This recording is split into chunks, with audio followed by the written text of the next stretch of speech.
최근 암호화폐 시장에 투자했다가 돈을 다 잃고 분노하는 한 흑인 여성의 영상이라는 것은 뻥이고요. 그렇지만은 최근에 연이은 하락과 함께 많은 사람들이 이 답답함과 분노를 표출하고 있는 것을 어렵지 않게 찾아볼 수가 있겠습니다. 과연 이번 주에는 어떤 일들이 발생을 할 것인가, 중요한 이벤트들 및 관련된 정보들 한데 모아봤습니다. 일단 가장 먼저 전해드려야 할 소식은 바로 이것이죠. 미국 기준으로는 13일 수요일, 한국 기준으로는 화요일 밤 9시 30분 정도가 되겠습니다.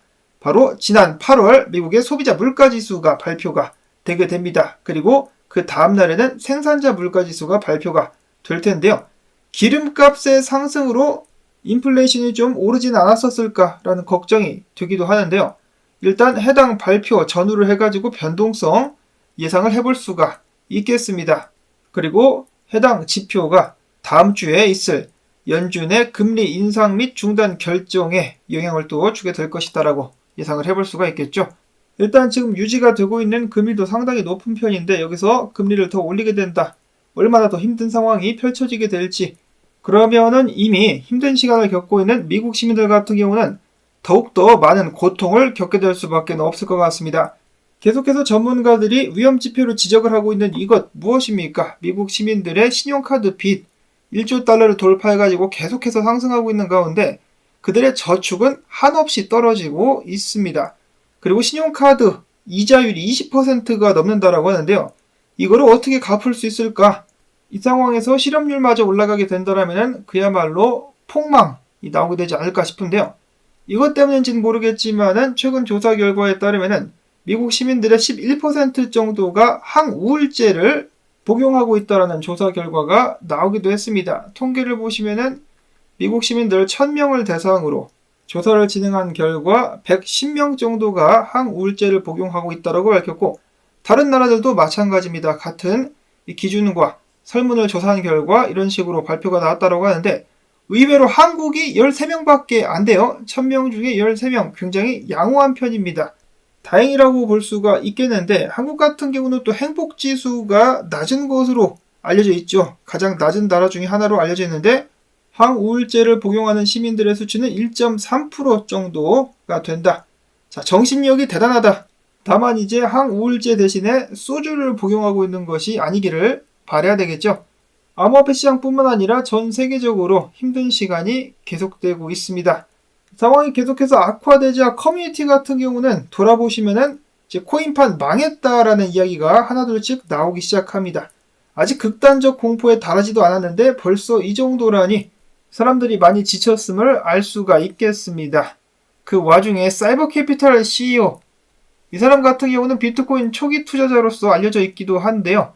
이야기하기를 비트코인이 앞으로 5년에서 9년 내로 망할 수 있다라고 경고를 하고 나섰습니다. 자, 그의 주장은 다음과 같은데요. 비트코인 같은 경우는 앞으로 가격이 반감기 때마다 2배 이상 상승하거나 검증 수수료를 극단적으로 높여야 네트워크의 존속이 가능하다. 현재 비트코인 네트워크 검증 시스템, 작업 증명과 가치 저장만을 위한 비트코인 프로토콜로는 이 같은 상황을 타개하는 것이 불가능하다. 그는 이어서 이야기하기를 비트코인의 보안 같은 경우는 시간이 갈수록 취약해질 수밖에 없는데 5년 후가 되면은 네트워크를 공격할 만한 수준까지 떨어지게 될 수가 있겠다.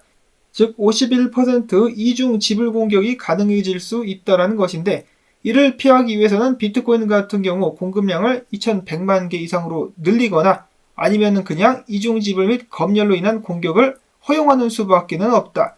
즉 보안과 희소성 중에 하나만을 선택할 수밖에 없는데, 이것은 좌충수가 돼가지고 비트코인을 멸망의 길로 이끌게 될 것이다 라는 것이죠. 그러면서 그는 라이트닝 네트워크도 깝니다. 라이트닝 네트워크도 빚 좋은 개살구일 뿐 비트코인의 높은 수수료로 인해서 실제 사용 사례와 유틸리티는 거의 없다라고 이야기를 하면서, 반면에 이더리움 같은 경우는 짱짱이다. 비트코인은 이더리움을 본받아가지고 유틸리티와 사용 사례가 번창할 수 있도록 경제 모델을 바꿔야 되지만은 기존의 비트코인 찬양론자들 때문에 불가능하게 될 것이다. 반면에 이더리움의 경제 모델을 보라. 정말 이상적이다. 수수료 소각은 희소성을 증가시켰고 다양한 레이어2 솔루션들도 등장하고 있다라고 이야기를 했습니다. 자, 이를 들은 한 국내 커뮤니티 운영자 불개미 씨는 정면으로 이를 반박하면서 51% 공격은 높은 공격을 들여 공격에 성공해도 비트코인 가치를 제로로 만들어 실익이 없기 때문에 진행할 필요가 없다. 좀 말도 안 되는 헛소리를 하고 있다. 본즈가 이더리움을 은근히 띄우기 위해서 이런 글을 쓴 것으로 보인다라고 본즈의 주장을 일축했습니다. 저도 당연히 불개미님의 의견에 동의를 하는데요. 일단 비트코인의 채택이 증가함에 따라서 비트코인 가격이 더욱더 상승할 것으로 예상이 되는 가운데 굳이 더욱더 이 말도 안 되는 금액을 들여가지고 51% 공격을 감행할 이유가 있나? 그리고 비트코인 개발자들도 바보가 아닙니다. 그런 것에 대해서 이미 다 대처를 할 것이기 때문에 양자 컴퓨터 나오면은 암호화폐들 다 망한다라는 주장과 비슷하지 않나 라는 생각을 해보는데 암호화폐 시장 망했다라는 한탄이 나올 때 이런 기사와 주장들이 나온다라는 거 과연 우연일까요? 타이밍이 기가 막힙니다. 여기서 비트코인 한 번 더 떨구게 되면은 더 심해지게 되겠죠.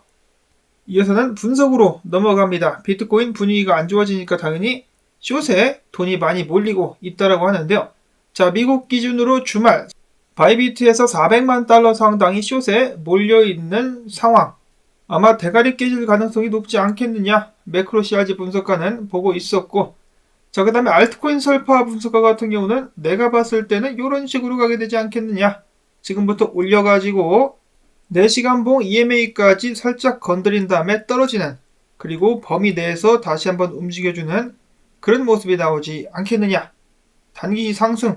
저렇게 되면 숏 포지션은 작살나게 되겠죠. 그래서 멀프스키라는 분석가는 이렇게 이야기를 하고 있는데, 자, 첫 번째로 보면은 지금 비트코인의 상승 추세는 박살이 났다. 박살이 나고 횡보를 하고 있는 상황 속에서 이런 식으로 비트코인 같은 경우는 단계를 거쳐가지고 움직임이 나오게 되는데, 상승, 다음에 하락 이런 식으로 나오게 되는데, 최근 상승 나왔고 하락 단계가 진행 중에 있는데 아직 마무리가 된 것 같지 않다. 와리가리를 좀 치겠지만은 결과적으로는 하락을 어디까지 하느냐, 19,950달러, 20,000달러 선까지 떨어져가지고 CME 갭 채운 다음에 그 후에 추가 상승이 나오게 되지 않겠느냐라는 분석을 남겼습니다. 자, 로만 분석가 같은 경우는 자신의 의견을 계속해서 고수하고 있었는데요. 어찌 보면은 방금 본 분석이랑 비슷하게 상황을 보고 있는 듯 합니다.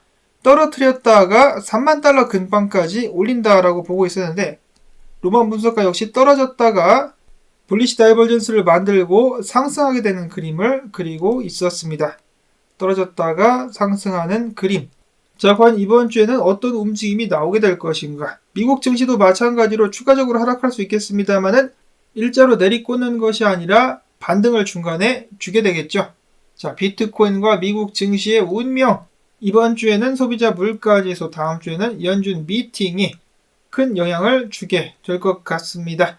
자, 다음으로는 코인베이스의 CEO 브라이언 암스트롱은 SEC 의장직에서 게리 겐슬러를 끌어내려야 된다고 주장을 했는데, 과연 임기 전에 게리 겐슬러가 사임을 할 수 있을까? 권력에 굉장히 굶주려 있는 게리 겐슬러이기 때문에 쉽게 물러나진 않겠죠. 자, 그 다음에 어제 비탈릭 부테리니의 트위터 계정이 해킹을 당해버렸습니다. 해킹 당해가지고 이런 식으로다가 피싱 링크를 공유를 해가지고 여기 걸려든 사람들 돈을 좀 잃었다라고 하는데요. 69만 달러가 털렸다. 최근에 이런 식으로 트위터 계정들 혹은 유튜브 계정들 해킹 당해가지고 사람들에게 사기치는 사례가 계속해서 늘어나고 있는데요. 한국 분들도 조심하셔야 됩니다. 최근에 뉴스 보다가 이것도 이제 보게 됐는데, 보시면은 뭐 정치적으로 보지 마시고 유명 유튜브 채널이 해킹을 당했는데 여기 XRP 라이브, 와, 또 빵형 등장.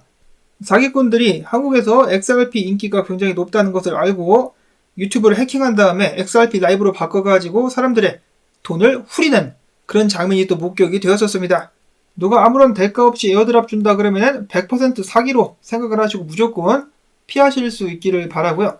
자, 그 다음에 FTX 관련해가지고 어제 소식을 전해드렸었습니다. 다가오는 13일부터 법원으로부터 자산 처분 승인을 받은 다음에 2억 달러씩 암호화폐들이 던져질 가능성이 높다는 소식 나오자마자 일단 FTX가 들고 있는 자산들 목록인데요. 그 중에 솔라나가 제일 많죠. 이런 식으로다가 목록이 있는데, 이것 때문이었는지는 모르겠지만 솔라나가 어제 큰 폭의 하락을 기록을 했습니다. 자, 물론 해당 물량 아직 던져지기 전인데 벌써부터 이렇게 하락세가 나오고 있다. 13일 전후로 해가지고 특히나 이 법원으로부터 자산 매각 신청 승인 받았다는 소식 나오면은 알트코인 투자하시는 분들은 좀 살짝 주의를 하셔야 될 필요가 있을 것 같습니다. 그 외에 앱토스나 원숭이 코인 같은 경우는 또 물량이 언락된다라고 하는데요. 그 외에 추가적으로 이번 주에 물량이 풀리게 될 암호화폐들의 목록과 시간이 나와 있습니다. 자, 분위기가 안 좋을 때 또 언락이 되고 있죠. 안타까운 상황 속에서 그 다음에는 국내 뉴스가 준비가 되어 있습니다. 한국에도 그리고 제 시청자분들 중에서도 위메이드나 이 카카오, 클레이에 투자를 하신 분들이 계신 것으로 알고 있는데요. 그분들께는 신경이 거슬리는 소식이 될 수가 있겠습니다.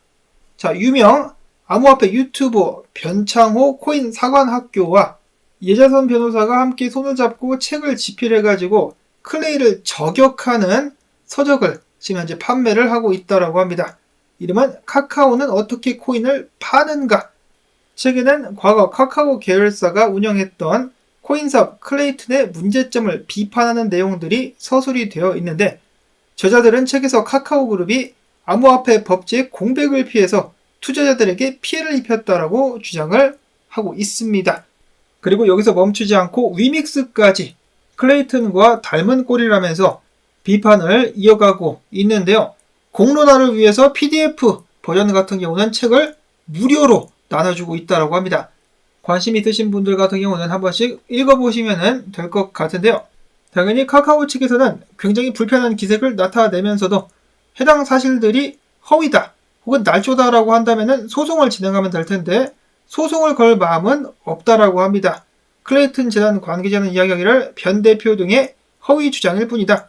추측성에 기반한 허위 사실은 고소도 힘들다라고 일단 이야기를 하고 있는 상황. 변호사 예자선 씨 같은 경우는 과거에 카카오페이 임원까지 지내기도 했었다라고 하는데 자, 과연 진실은 무엇일까? 정말 논란이 끊이지 않는 김치코인들. 언젠가는 모든 것이 드러날 수 있기를 바라보면서 나온 정보 여기서 마무리를 짓도록 하겠습니다. 오늘도 시청해주신 여러분들께 감사의 말씀을 드리면서 새로운 한 주의 시작을 잘 하실 수 있기를 바랍니다. 도움되셨다면 토마토 채널 지원해주기 및 시청료 주기, 광고 영상 봐주기 및 클릭을 통해서 부탁을 드리며 저는 다음에 새로운 소식 가지고 또 인사를 드리도록 하겠습니다. 안녕히 계십시오.